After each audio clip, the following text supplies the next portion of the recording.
All it takes is the flick of a pen, and soldiers are pointing M4 rifles at American citizens. Thanks to a federal law, the president can deploy the full force of the U.S. military against its own people, legally. No Congress, no warnings. Just one signature and the 82nd Airborne could be patrolling your neighborhood before you finish breakfast. It's called the Insurrection Act. It's been used before, and it can happen again. On today's episode of the Infographic Show, we're showing you how America goes to war with itself. This isn't some forgotten relic buried in the archives. The Insurrection Act is alive and well, the legal switch that turns America's military inward. So what actually happens when a president decides to pull that trigger? The law lives in Title 10 of the U.S. Code, sections 251 through 255. Think of it as the break glass in case of emergency protocol, except the president decides what counts as an emergency, and there are 3 ways to pull it. First, you've got a full-blown insurrection or rebellion so chaotic that normal law enforcement can't function. Second, a state refuses to protect its people's constitutional rights. That's the one Eisenhower used to integrate schools. More on that later. And third, when domestic violence or conspiracy prevents citizens from exercising those rights. And that last one is vague enough to justify almost anything, which can be problematic. Normally, the military can't operate on U.S. soil as law enforcement. That's thanks to the Posse Comitatus Act of 1878, which basically says military fights wars overseas, cops enforce laws at home. It's a firewall that's supposed to keep soldiers from becoming police. But the Insurrection Act is the master key that unlocks that firewall with one presidential signature. Even in 2025, the Insurrection Act looms large over cities like Chicago, where years of high violent crime rates have sparked recurring debates over whether local law enforcement has lost control. Legal scholars and political analysts are suddenly scrambling to explain a 200-year-old law most Americans have never heard of. The debate is shifting from theoretical to immediate in real time. How much power does the president actually have to deploy troops on U.S. soil, and who decides when it's justified? That's the debate pushing the Insurrection Act from legal footnote to front-page news. The Insurrection Act has been invoked about 30 times since 1807, almost always as a reaction to chaos that has already erupted. Today, the conversation has shifted to deploying troops preemptively, based on crime statistics and political judgment that local authorities won't control the situation, even if they insist they can. But what actually makes the Insurrection Act different from calling in the National Guard? Something that happens all the time during hurricanes or public protests. Well, the National Guard answers to state governors. They're essentially state militia. When the Insurrection Act kicks in, active duty U.S. Army, Marines, Navy, or Air Force are under direct federal control. The same people who fight overseas wars are now operating in your city. This exact thing happened back in September 1957 in Little Rock, Arkansas, after the Supreme Court ruled that schools had to integrate their students, regardless of race or ethnicity. Arkansas Governor Orville Faubus said, "Absolutely not," and ordered the Arkansas National Guard to physically block black students from entering Central High School, openly defying the Eisenhower administration. President Eisenhower, the same man who commanded all Allied forces in the Mediterranean and Europe during World War II, was not about to let some Southern governor defy the Supreme Court. So he did something dramatic. He federalized the entire 10,000-man Arkansas National Guard, taking them entirely out of the governor's control, and sent in the 101st Airborne Division to boot. Now you had the Arkansas National Guard looking on while America's elite paratroopers personally escorted 9 black teenagers to high school. The operation saw about 1,200 soldiers deployed. They set up a command post inside of the school. They walked the Little Rock 9, that's what the students were called, to every single class. They sat in the hallways providing security. They drove the students home at the end of the day. You can imagine the effect this had on the local community. Battle-hardened soldiers, many of them veterans of brutal campaigns in Korea, protecting American teenagers from other American teenagers. They had bayonets fixed on their rifles, a very real deterrent, not a prop. One man was slashed in the arm, another struck in the face with a rifle butt after reaching for a soldier's weapon.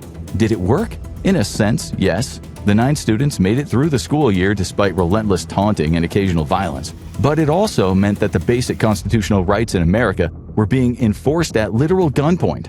The 101st Airborne stayed for 2 months. The National Guard units then took over for the rest of the school year, rotating in and out just like a military deployment. Because that is exactly what it was. In hindsight, most Americans today see this as heroic.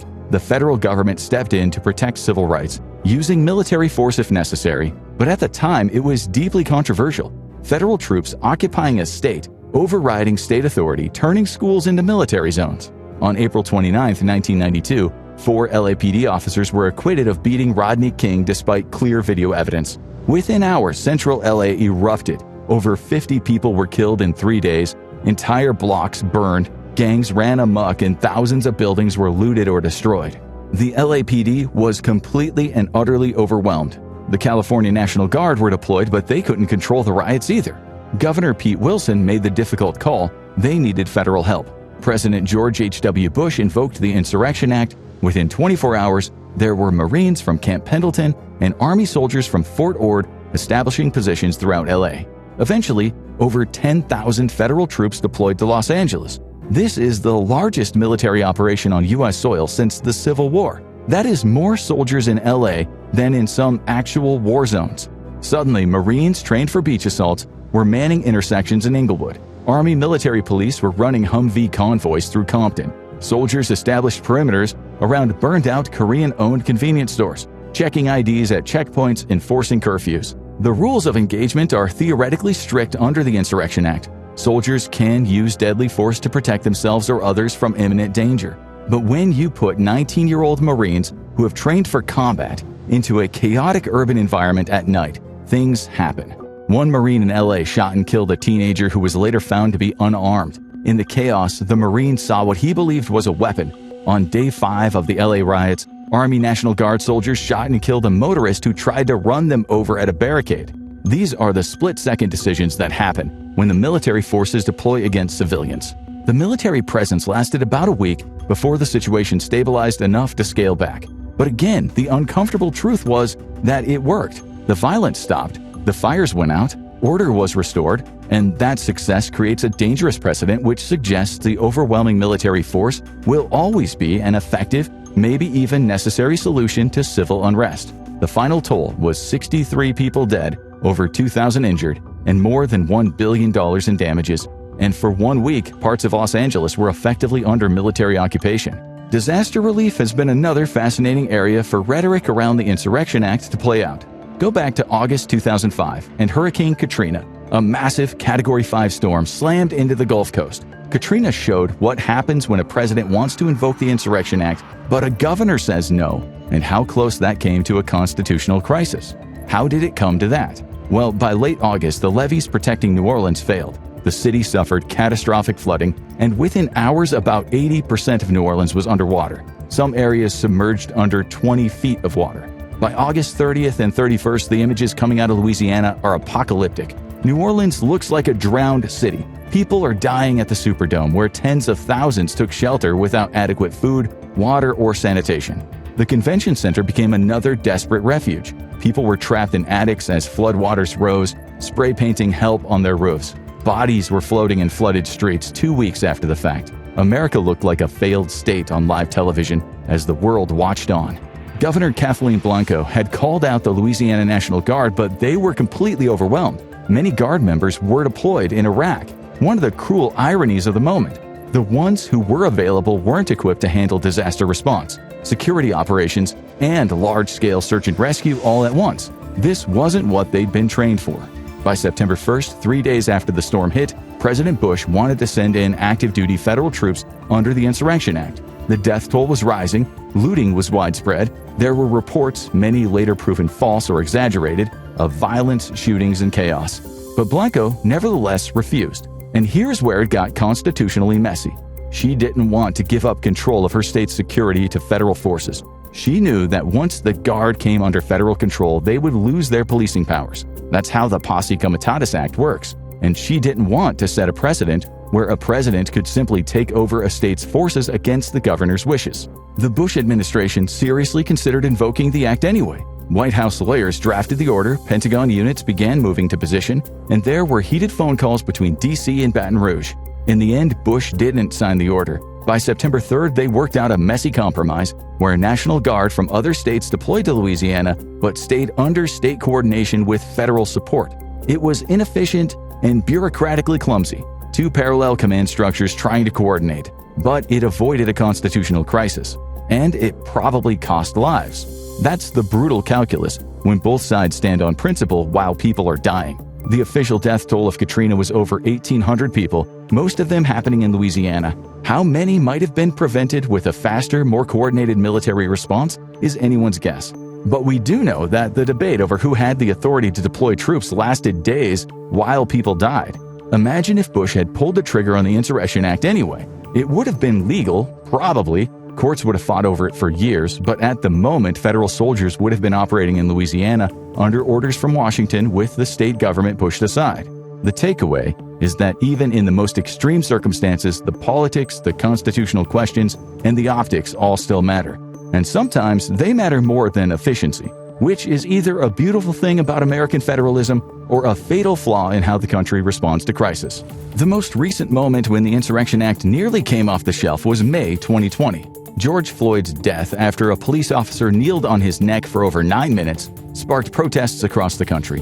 In Washington, D.C., demonstrators packed Lafayette Square, just steps from the White House. Federal law enforcement officers cleared Lafayette Square using tear gas, rubber bullets, and physical force. Behind the scenes, the president wanted to invoke the Insurrection Act. He made it clear that if any city or state failed to protect life and property, he was prepared to deploy the U.S. military to, quote, quickly solve the problem. At the time, the public had no idea that the White House staffers had actually drafted an Insurrection Act order. It was written, reviewed, and ready to be signed. The debate in the White House was whether the legal justification existed. Were cities actually unable to control the protests, or was it a projection of strength?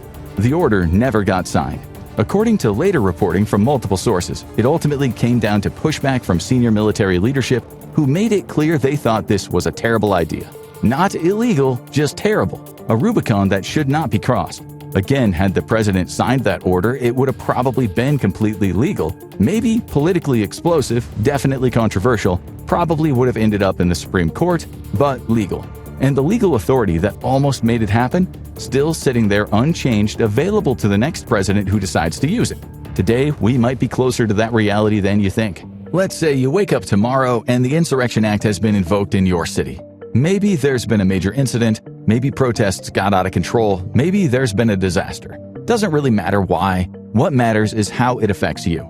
You're probably woken up with an emergency alert blaring on your phone. Civil emergency declared. Curfew in effect 8 p.m. to 6 a.m. Remain calm. Follow instructions from military personnel. The message redirects you to a fresh government website for more information. You try to check social media to see what's happening.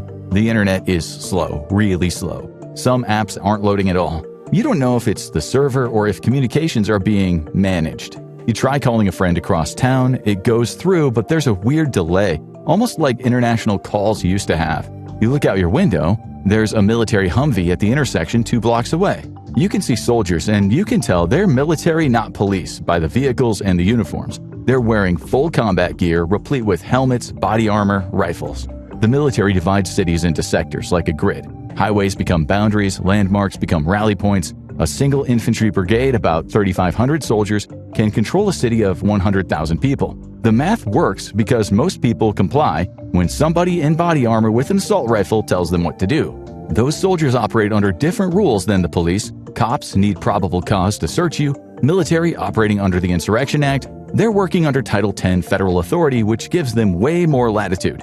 Your Miranda rights get fuzzy. The standards for when they can use deadly force against you are different. Soldiers are trained to eliminate threats decisively, not to de-escalate first and ask questions later. By mid-morning, you decide you have to go to work, get groceries, and check on your family. You get in your car, and within 10 minutes, you hit a checkpoint. A soldier, maybe 22 years old, could be your neighbor's kid, waves at you to stop. He approaches your window and is polite but firm, asking for your ID and where you're headed. You hand it over, he radios something to his sergeant, and you wait. Other cars start lining up behind you. The soldier isn't nervous, but he is definitely alert. His finger rests near the trigger guard of his M4 carbine. He asks you for the purpose of your trip once again. You explain you're going to check on your parents and then going to work, whatever. He radios again, waiting for a response. 3 minutes, 5 minutes. Finally, after what feels like forever, he says you're cleared. You should stay on the main roads and remember, curfew is 8 p.m. Make sure you're home by then. It's a surreal feeling as you drive on. There's military vehicles at every major intersection. Hardly any civilians on the streets. A military Black Hawk. You see a group of people on a corner and soldiers checking their IDs. making them sit on the curb while they radio their information. By the afternoon, you get home and you turn on the TV. The news is broadcasting, but there is something off about it. Different channels have very similar messaging about staying calm, following curfew, and cooperating with the authorities. There are press briefings with military officers and federal officials. The local news anchors seem nervous, careful about what they're saying. Social media is weird. Some posts about what's happening, but not as many as you would expect. There's some videos of military vehicles and soldiers at checkpoints, some critical posts lambasting the enforced curfews, and what they're convinced is federal overreach. But no live streams. Those seem to be unavailable or getting shut down quickly. You can't tell if people aren't posting or if posts aren't going through. By the evening, you're home early because you don't want to risk being out after curfew. Helicopters continue to fly overhead, circling and patrolling who knows what. Through your window, you can see the Humvee is still at an intersection, but now there's more soldiers. They've set up floodlights. You wonder how long it'll all last. Days, weeks? Who decides when it's over? What happens when you have an emergency and you need to go out after curfew? Do you risk it? It's an uncomfortable scenario, but you technically still have constitutional rights. The Constitution doesn't get suspended, but enforcing those rights gets complicated. If soldiers detain you, can you call a lawyer immediately? Technically, yes. Practically, maybe not right away. Military detention facilities aren't regular jails with established procedures. You might sit in a holding area for hours. If the soldiers want to search your car or home, is that a Fourth Amendment violation? It depends on the specific justification and the authorities granted. Normal probable cause standards get murky during emergencies. You're not being treated as an enemy combatant, but you're also not being treated as a fully autonomous citizen. You're somewhere in between, like a potential security risk to be managed, monitored, and controlled. The psychological weight is crushing. These are American soldiers, maybe from your state, looking at you with tactical assessment. You're being evaluated constantly. Are you compliant or a problem? A threat or no threat? You can't even effectively protest the situation. Gathering in groups is restricted. Organizing is difficult when communications are monitored. And speaking out might get you flagged as a troublemaker. It's the federal ACE card that won't go away. So why hasn't Congress reformed this? Why no safeguards, no oversight, no sunset clauses? Well, it's pretty clear both parties want this power available when they need it. It's a political prisoner's dilemma. Nobody wants to be the one who gave up the authority and then faced a crisis where they needed it. Proposals have been floated for years. Some want to require congressional approval within 72 hours, mandatory judicial review, automatic expiration after 30 days, and clearer definitions of insurrection. None have passed. No matter who is in power, politicians never limit the presidency. When it's their turn in the White House, the authority just sits there untouched since 1807, waiting. What makes all of this more terrifying in 2025 is the technology. When Eisenhower sent troops to Little Rock in 1957, they had radios and rifles. When Bush deployed to LA in 92, they had helicopters and night vision. Today, every smartphone is a tracking device. Facial recognition scans crowds in real time. Military intelligence can build network maps of entire social movements from cell phone metadata. They can know who is texting whom, who is meeting where, and who the ringleaders are. The capability to deploy this domestically exists. It's just waiting for the legal authority that an Insurrection Act activation provides. This power reminds us that America's greatest threat might not come from outside of our borders, but from the powers we have handed our own government in the name of protection. The Insurrection Act shows how the U.S. could turn its military inward. But what happens if the country truly tears itself apart? Watch U.S. Civil War in 2025. It's closer than you think. To see how the next great conflict could begin, or click on this video instead.